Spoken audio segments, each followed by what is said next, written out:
ኢትዮጵያን ልዕሊ 4 ኣዋርሕ ቤት ማሕቡስ ዘጽንሓቶም ኣስታት 250 ኤርትራውያን ስደተኛታት በሶኒ 29 ሚያዝያ 2025 በክልል ዓፋር ኣቢላ ናብ ወደባዊት ከተማ ዓሰብ ከም ዘባረረቶም ተገሊጹ። ኣብ ዝሓለፈ ሰንበት ዝተኣስሩ ካልኦት ኤርትራውያን እውን ናብ ሃገሮም ክምለሱ ከም ዝተገብረ ተሓቢሩሎ። ቀረባ ቤተሰብ ናይ ሓደ ካብቶም ዝተሰጉ ከም ዝሓበሮ ብዙሓት ካብቶም ስደተኛታት ካብቲ ብ15 ሚያዝያ ዝተባረዐ ግጭት ሱዳን ሃዲሞም ህይወቶም ንምድሓን ናብ ኢትዮጵያ ሰጎሪዮም ኢሎ ገሊኦም ካብ ኤርትራ ካብ ዝመጹ ካብ 6 ክሳብ 7 ዓመት ዝገበሩ ኮይኖም ካብ ኤርትራ ንምውጻእ ንኣስገርቲ ገንዘብ ከፊሎም ናብ ሱዳን ኣትዮም ኣብኡ ክነብሩ ድሕሪ ምጽናሕ ኣብ መንጎ ሰራዊት ሱዳንን ሓይልታት ቁልጡፍ ደገፍን ብዝተላዕለ ኩናት ዳግማይ ከሃድሙ ዝተገደዱ ምዃኖም እውን ተገሊጹሎ። ሕጂ ኸኣ ናብታ ንሰምሰርቴ ብዙሕ ገንዘብ ከፊሎም ናብ ሱዳን ሃዲሞምላ ዝነበሩ ኤርትራ ብዘይድሌቶም ተገዲዶም ተመሊሶም ምህላዎም ተገሊጹ። ኣዝማድ ናይቶም እሱራት ንሓለፍቲ ኣብያተ ማእሰርቲ ኢትዮጵያ ብምልማን መቕረቦም ንምፍታሕ ክፍሊት እኳ እንተቕረቡ ኩሉ ጻዕርታቶም ክሰምር ከም ዘይከኣለ እውን ተገሊጹሎ። ሓያሎ ስድራቤታት እቶም ዝተሰጎጉ ኣበይ ከም ዘለውን እንታይ ከም ዘጓነፈኑን ስለ ዘይፈልጡ ኣብ ሻቕሎት ወዲቖም ከም ዘለዉ ሓቢሮም። ኢትዮ ፎረም ዝተባህለ ብግሊ ዝውነን ማዕከን ዜና ኣብዚ ወርሒ ኣብ ዝፈነወ ጸብጻብ ሰበስልጣን ከተማ ኣዲስ ኣበባ ን224 ኤርትራውያን ዜጋታት ደገፍቲ ናይቲ ኣብ ኤርትራ ዘሎ መሪሕነት ይኹን ብምባል ኣብ ትሕቲ ቀይዲ ከም ዘእተዎም ጸብጺቡ ነይሩ። እዚ ማእሰርቲ ናይ ኤርትራውያን ከምኡ ድማ ምስጓግ ናይ ኤርትራውያን ዝፍጸም ዘሎ ኣብ መንጎ ኤርትራን ኢትዮጵያን ወጥሪ እናኸረረ ኣብ ዝኸደሉ ዘሎ እዋን እዩ። ብተወሳኺ ኣምነስቲ ኢንተርናሽናል ዝተባህለ ናይ ሰብኣዊ መሰላት ትካል ኣብ ተመሳሳሊ ወርሒ ኢትዮጵያ ኣብ ውሽጢ 3 ኣዋርሕ ኣስታት 600 ኤርትራውያን ስደተኛታት ብሓይሊ ናብ ሃገሮም ከም ዝመለሰት ከሲሱ ነይሩ እዩ። ኣብ ታሕሳስ 2024 እውን ላዕለዋይ ኮሚሽነር ስደተኛታት ውድብ ሕብራት ሃገራት ሂብዎ ኣብ ዝነበረ መግለጺ ብዛዕባ እቲ ዝካየድ ዘሎ መስጓግ ኤርትራውያን ኣፍልጦ ከም ዘለዎ ብምሕባር ክምለሱ ዘይግብኦም ስደተኛታት ዝርከብዎም ከይኮኑ ዘለዎ ስግኣት ኣነጺሩ ነይሩ እዩ። ከም ዝከር መንግስቲ ኢትዮጵያ ብ4 ታሕሳስ 2024 እውን 300 ኤርትራውያን ብመንገዲ ቡረ ናብ ሃገሮም ጠሪዝዎም ነይሩ እዩ። እቶም ብቡረ ዝተሰጎጉን ዝተፈላለዩ ኣዋርሕ ኣብ ቤት ማእሰርቲ ኢትዮጵያ ዝጸንሑ እዮም። ክፍሊ ኢሚግሬሽንን ዜግነትን ኢትዮጵያ ብ13 ታሕሳስ ኣብ ዘውፅኦ መግለጺ ግን ኢትዮጵያ ኤርትራውያን ናብ ኤርትራ ሰዩጋ ዝብል ወረ ቁኑዕ ዘይምዃኑ ብምሕባር ብሓይሊ ዝመለሶም ኤርትራውያን ከም ዘየለዉ ብምኽሓድ እዩ ነቲ ዝቐረበሉ ክስ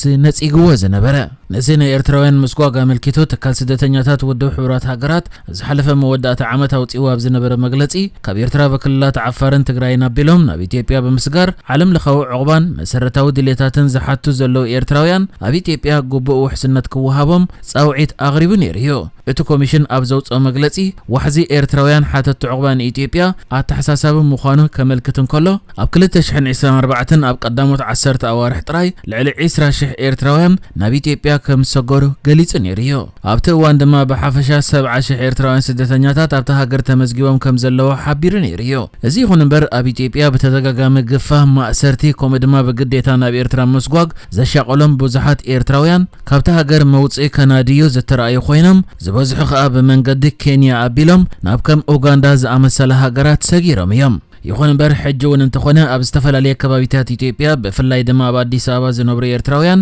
ብኣኽበርቲ ፀጥታ ዝተፈላለየ በደላት ይወርዶም ከም ዘሎ ክስማዕ ጸኒሑ እዩ። እቲ ኣብ ዝተፈላለየ ማሕበራዊ መራኸቢታት ዝተዘርግሐ ሓበሬታ ከም ዘመልክቶ ኤርትራውያን ስደተኛታትን ሓተቱ ዕቑባ ንኢትዮጵያ ኣልማማ ማእሰርቲ ምስርጣይ ደው ኣቢልካ ምሕታት ኣሲርካ ገንዘብ ክኸፍሉ ምግባርን ካልእ ግህሰታትን ከም ዝበጽሖም እዩ ዝንገር ዘሎ። ገለ ምንጭታት ናይ መንግስቲ ኢትዮጵያ ከም ዘመልክትዎ ግን ምስ ምኽባር ፀጥታ ዝተሓዝ ኣብ ዘይሕጋዊ ምስጋር ሰባት ይኹን ገንዘብ ዝተዋፈሩ ንምህዳን ዝብል ምኽንያት ይወሃቦ እኳ እንተኾነ እቶም ዝእሰሩ ዘለዉ ኤርትራውያን ግን ንኽፍትሑ ኣብ ገለ እዋን ገንዘብ ይሕተቱ፣ ኣብ ገለ እዋን ድማ ብፍላይ ድማ ኣብዚ ናይ ሕጂ እዋን ስድራ ቤታት ንላዕለዎት ሓለፍቲ ረኺቦም ክንከፍል እኳ እንተበሉ ነዚ ሕቶ ነጺጎም ናብ ኤርትራ ብግዴታ ሰይጎሞም ምህላዎም ተገሊጹሎ። ብዙሓት ነዚ ኣብ ልዕሊ ኤርትራውያን ኣብ ኢትዮጵያ ዝወርድ ዘሎ በደላት ብቐረባ ዝከታተልዎ ጠንቂ ናይቲ መንግስቲ ኢትዮጵያ ኣብ ልዕሊ ኤርትራውያን ኣተኩሮ ገይሩ ዝገፈፍን ዝሰጉጉን ዘሎ እቲ ኣብ መንጎተን ክልተ ሃገራት ዘሎ ወጥሪ ከም ዝኾነን ቤት ጽሕፈት ሰላምን ፀጥታን ከተማ ኣዲስ ኣበባ ቅድሚ ሕጂ ገሊጽዎ ከም ዝነበረ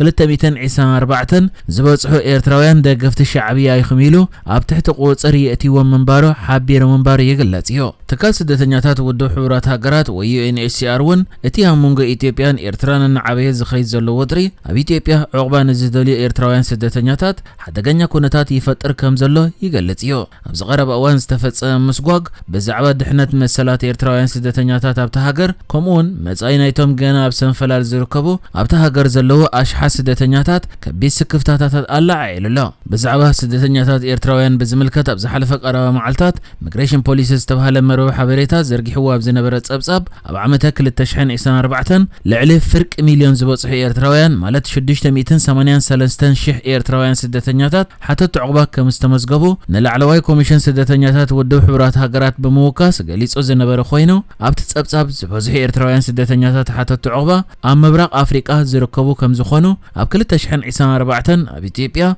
أستات 280 شح أب سودان 250 شحن 200 زبوصح سدتنياتات كم زنبر يرد انتخنا نزن هاجرات كم مسجاجر زتقوملن إيرتراويان علامهم بحدقنيا من قد حويسو ناب هاجرات معراب مبصح مخانو إزز أبصاب زقلص كوينو نابنت أبتاك أب هاجرات أوروبا إيرتراويان بمعقاب أبسال ساي درجة تسرع جرمن 7 شحن 300 إيرتراويان كم سدتنياتات كم زقموت يقلص وحسن نزدليو إيرتراويان سدتنياتات أبز حلف عامتات أبتنك قمطولن زصنحو مس إيرتراز الدوابة هاجرات قرن أفريقيا بفلاي إثيوبيان سودانن قጭታት مستلعله نابسال ساي هاجر كسددو تجديدهم يوم بزحات أب كلل تجراي تعقبهم زنبره دحر كوينات تجراي قاليهم نابتي أب كلل أمحراز تهنصه معسكر سدتنياتات كغعزو انكلو بزحات ناب አዲስ አበባ ካልኦት ድማ ካብ ኢትዮጵያ ወጻኢ ናብ ከም ኡጋንዳ ዝኣመሰለ ሃገራት ሰጊሮም እዮም ኣብ ሱዳን ውን ኣብ መንጎ ሰራዊት ተሃገረን ሕልታት ቁልጥፍ ደገፍን ኩናት ካብ ዝጅምር በሽሓት ዝቁፀሩ ኤርትራውያን ናብ ሊብያ ከምኡ ድማ ናብ ኢትዮጵያ ክሰግሩ እንከለዉ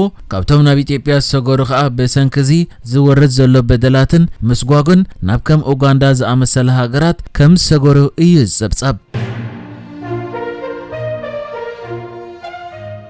أب منقو سراوي سودانن حيلتات قلطف دقفن زكاية زلو كوينات كابتي سراوي سودان لعلوا إيدحي زلو مأكل تهاجر أب دارفور اند عبي أب زمت أهل زلو وان حيلتات قلطف دقف أب الفاشر التبهل أب دارفور سراوي سودان توغزاز إروا زلو انكو عباي كتما بزفت أمامت كعتي 40 سيفيلاويان هيواتهم كم سأنتا قليتو منقس السودان أوت إواب زلو مقلتي بتنا حيلتات قلطف دقف متكعتيك والعسبي تزركبهم سيفيلاويان قدايات كم زخونو كحبرن كله اتمت كعتها أن سيفيلاويان زنبرولو منبر أبايت علامة كم زقبرون قليتو بجاكا زون سراوي السودان حيلتات قلطف دقف نغتا ختمان مقوص أر متكعتي كم زفت أمن يخون بر متكعتو بزت وهبو قبر ملسي كم زفشلن كاب حيلتات قلطف دقف 600 أبالات كم زقتلن 25 وتهدروان مكاين خا كم زعنوان قليتو بزعبازي فس أما بزملكت جن بوغن حيلتات قلطف دقف زتوهب مقلت يلن أبزوان زبازح كبابيتات دارفور حيلتات قلطف دقف تقوص إيرو كون تهلوه